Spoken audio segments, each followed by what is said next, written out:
কেউ এটা ভাবেনি যে আমার জন্য কিছু করা উচিত, কিছু করা দরকার। এভাবেই সারাটা জীবন ধরে সবার জন্য কিছু না কিছু করতে করতে ভাবতে ভাবতে সবাই এটা ভুলেই গেছে যে আমি একটা মানুষ, আমারও কিছু আশা থাকতে পারে, স্বপ্ন থাকতে পারে, আমারও কিছু ইচ্ছে থাকতে পারে। হ্যাঁ, কিন্তু আমরা তো তোমাকে কোনো কাজে কখনো বাধা দেইনি, তাহলে সব কথা উঠছে কেন, তাই না? তোমার কিছু হয়েছে? না, আমি বলছিলাম যে তোমার শরীর ঠিক আছে তো? হ্যাঁ হ্যাঁ বড় মা, আমি একদম ঠিক আছি, একদম সম্পূর্ণভাবে সুস্থ আছি। বলছি ঠিক আছে তো এরকম ব্যবহার করছো কেন? মানে তুমি যে কথাগুলো বলছো সেগুলো নিজে শুনছো? মানে এগুলো যে তুমি বলছো সেগুলো বিশ্বাস করো, আমরা কেউ বিশ্বাস করতে পারছি। আসলে সৌমেনদা, আমি এই প্রথমবার মুখ ফুটে নিজের কথা বলছি তো, তাই কেউ এটা বিশ্বাস করে উঠতে পারছে না। কিন্তু একটা মানুষ নিজের কথা ভাবছে, এটা তো কোনো ভুল কিছু নয়, মানে এটা তো বিশ্বাস না হওয়ার মতো কিছু নয়, তাই না? ডালি, দেখি, শোনো, তুমি এরকম কেন করছো?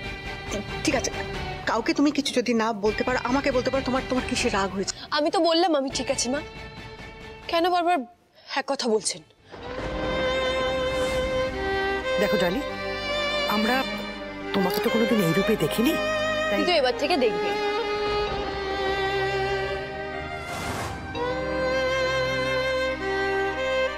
আমি সারা জীবন সবার কথা ভেবেছি, এভাবে সারাটা জীবন সবার কথা ভাবতে ভাবতে সবার অনুযায়ী নিজেকে চালনা করতে করতে আমি না হাঁপিয়ে গেছি, আমি না খুব টায়ার্ড হয়ে গেছি। আমি একটা দিন রক্তিমবাবুর কাছে থাকিনি, তাই আমার উপর এত প্রশ্ন উঠছে, এত প্রশ্নের জবাব দিতে হচ্ছে আমাকে। আচ্ছা, আমি কি সত্যি খুব বড় ভুল করে ফেলেছি? হ্যাঁ শোনেন না, খুব বড় পাপ করে ফেলেছি আমি, বলো না? অনেক হয়ে গেছে, অনেক হয়ে গেছে, যথেষ্ট হয়ে গেছে, আর না। আমি কালকে থেকে আপনাদের কাউকে কোনো কৈফিয়ত দেব না। আপনারা প্লিজ আমার থেকে আর কিছু আশা করবেন না।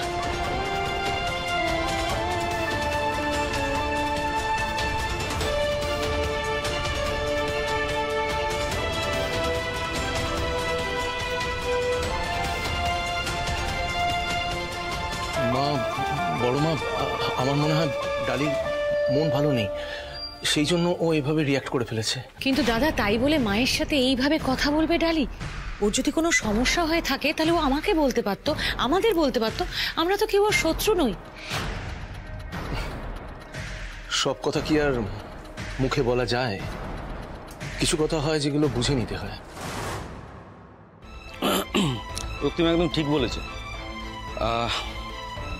আমার মনে হয় ডালির কিছু একটা হয়েছে, মানে ছেলে মানুষ হলে যা হয়তো কোনো বিষয় খারাপ লেগেছে, আমরা যারা বড় আমাদেরই তো উচিত যে ওর কি বিষয় খারাপ লেগেছে সেটা বুঝে।